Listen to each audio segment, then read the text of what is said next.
शङ्करं शङ्कराचार्यं केशवं बादरायणं सूत्रभाष्यकृतौ वन्दे भगवन्तौ पुनः पुनः। ईश्वरो गुरुरात्मेति मूर्तिभेदविभागिने व्योमवद्व्याप्तदेहाय दक्षिणामूर्तये नमः। मुक्तानन्दाय गुरवे शिष्यसंसारहारिणे भक्तकार्यैकदेहाय नमस्ते चित्सदात्मने। ॐ सहनाववतु सहनौ भुनक्तु सह वीर्यं करवावहै तेजस्विनावधीतमस्तु मा विद्विषावहै। ॐ शान्ति शान्ति शान्तिः। सद्गुरुनाथ महाराज की जय। बड़े प्रेम और सम्मान से आप सभी का हार्दिक स्वागत। रुद्राष्टकम के पहले भाग में हमने देखा कि काकभुशुंडी जी को भगवान शिव जी का शाप लगा। काकभुशुंडी ऋषि ने अपने गुरु का अपमान किया, वो भगवान शिव जी को सहन नहीं हुआ, माने भगवान शिव जी को अच्छा नहीं लगा। उन्होंने काकभुशुंडी जी को शाप दिया कि जाओ तुम अजगर के नीच योनि में जाओगे और किसी बड़े वृक्ष के कोटर के नीचे पड़े रहोगे। तो काकभुशुंडी जी के गुरु को ये अच्छा नहीं लगा। उनको लगा कि ये शाप उन्होंने मुझे ही दिया है। अपने शिष्य की अधोगति उनको देखी जा नहीं रही थी, तो उन्होंने शिव जी को अपने अंतर की आवाज बाहर प्रकट किया, यानी स्तुति कर दी शिव जी की, और उस स्तुति को हम रुद्राष्टकम कहते हैं। आइए 2-3 पंक्तियों का गान करते हैं। नमामि शमीशान निर्वाण रूपं विभुं व्यापकं ब्रह्म वेद स्वरूपं निजं निर्गुणं निर्विकल्पं निरीहं चिदाकाशमाकाशवासं भजेऽहं निराकारमोङ्कार मूलं तुरीयं गिराज्ञानगोतीतमीशं गिरीशं करालं महाकालकालं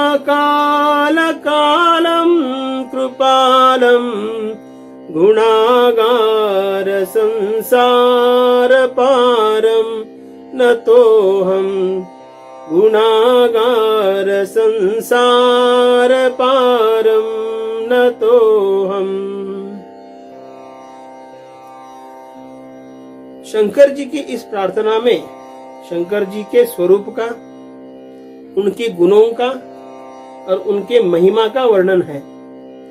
स्तुति बोलते समय यदि स्तुति के जो शब्द है उनके साथ साथ यदि अर्थ का ध्यान करें तो भगवान शंकर जी कैसे है उसी प्रकार उनका रूप चित्त में प्रकटित होता है। इस स्तुति में भगवान के 2 गुणों का वर्णन है, एक है दया और कृपा। इस रूप में बार बार वर्णन किया गया है दया और कृपा, क्योंकि भगवान दया करके मेरे शिष्य के ऊपर कृपा करे, क्षमा करे, ताकि उसकी अधोगति न हो जाए। इसलिए बार बार भगवान शिव जी को दयालु और कृपालु कह रहे हैं। नमामीश मीशान निर्वाण रूपम। गुरु कहते हैं कि हे भगवान, आप ईशान कोण के स्वामी हैं। ईशान कोण पूर्व और उत्तर का जो कोना है उसको ईशान कोण कहते हैं। आप ईशान कोण के स्वामी हैं और आप मुक्त स्वरूप हैं।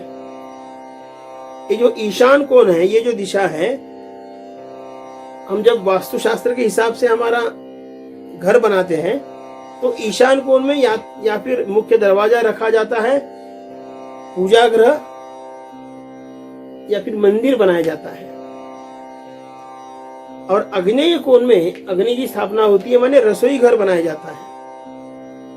यदि रसोई घर ईशान कोण में हम लाते हैं तो वो जो अग्नि है वहां जो लाभदायक होने वाला था यहाँ विपरीत फल देता है।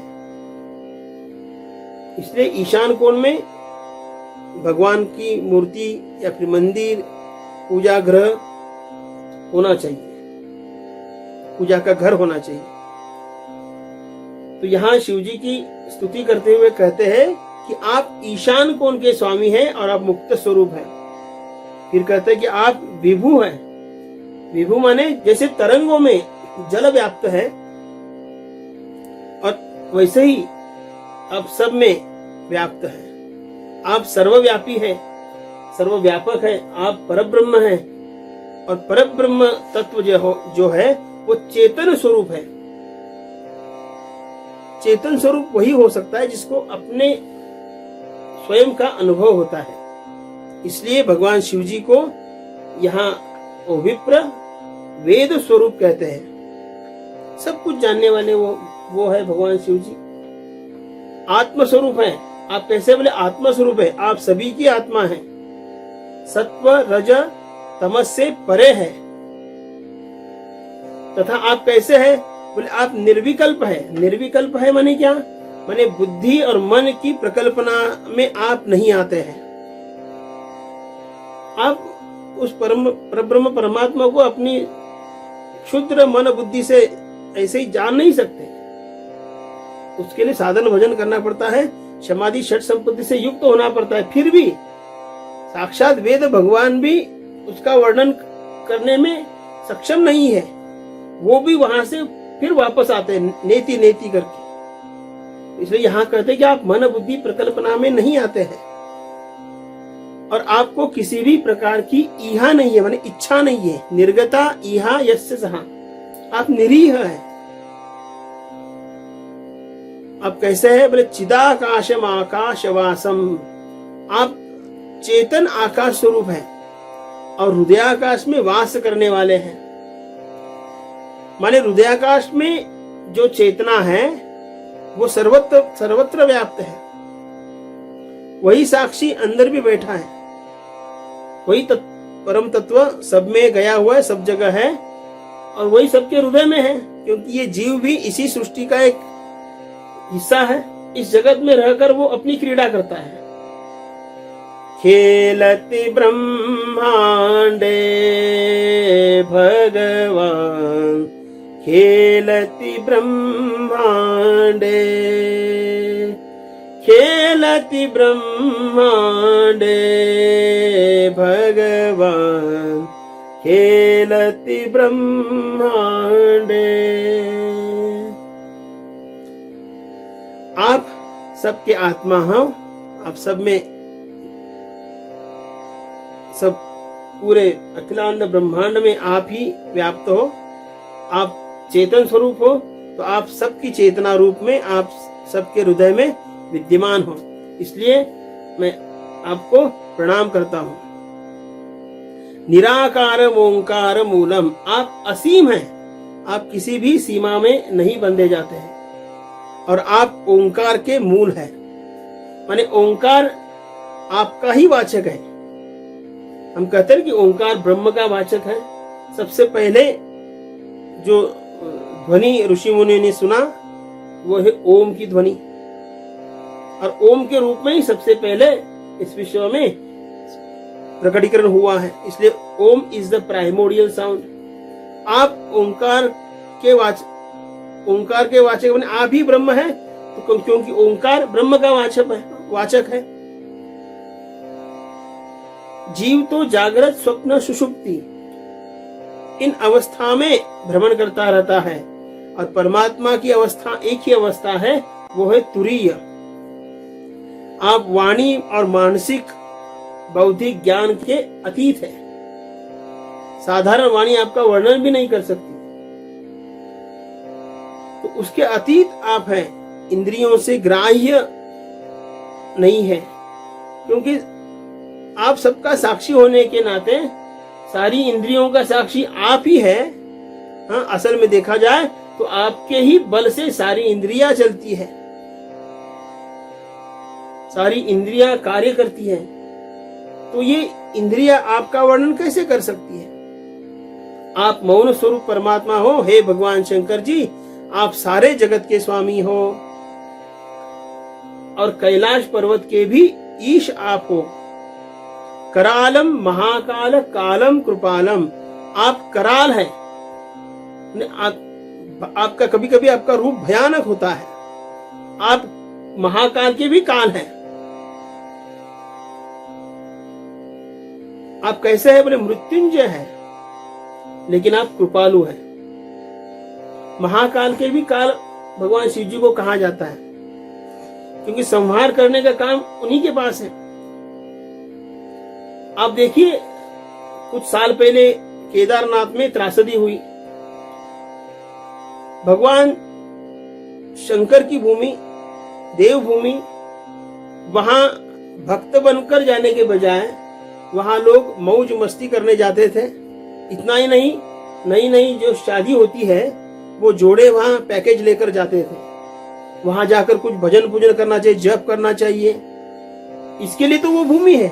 लेकिन ऐसे पैकेज लेकर जो लोग जाते थे मौज मस्ती मजा करने के लिए, भगवान शिव जी ने क्या किया? कुछ नहीं, थोड़ा सा कंधा हिला दिया, ऐसा कर दिया, गड़गड़ गड़गड़ गड़गड़ गड़गड़ गड़गड़ सब कुछ चला गया। लाखों लोग मरे हैं, हजारों लोग मरे हैं, कितने पशु मरे हैं। मंदिर को कुछ नहीं हुआ, वो भाग अलग है। लेकिन आप काल के भी महाकाल हैं। आप मृत्युंजय हैं और आप कैसे हैं? बोले आप कृपालु हैं। आप माया के 3 गुण से परे हैं। हम व्यवहार में बोलते हैं कि माया के 3 गुण, असल में 3 गुण ही माया है। माया यानी ऐसे नहीं कि मुकुटधारी आभूषणधारी कोई स्त्री रूप में देवी खड़ी है। असल में 3 गुण ही माया है। आप माया से भी, माया के 3 गुणों के अतीत है। लेकिन हाँ, फिर भी आप समस्त सद्गुणों का भंडार आप स्वयं हैं। आप में सद्गुण विद्यमान है। आप इस संसार से परे हैं। मैं आपको नमस्कार करता हूं। जब परमात्मा की माया शक्ति प्रभु के अंतर्निहित होती है, तब वो परमात्मा निर्गुण निराकार परमात्मा है। जब वही माया शक्ति जीव जगत के रूप में जब बाहर प्रकट होती है, तब उसके साथ सगुण साकार रूप में ईश्वर का अवतरण होता है। तो आप समस्त सद्गुणों के भंडार हो, समस्त सद्गुण आप में विद्यमान है। आप इस संसार से परे हैं, माया से भी अतीत है। ऐसे भगवान शिव जी को मैं नमस्कार करता हूँ।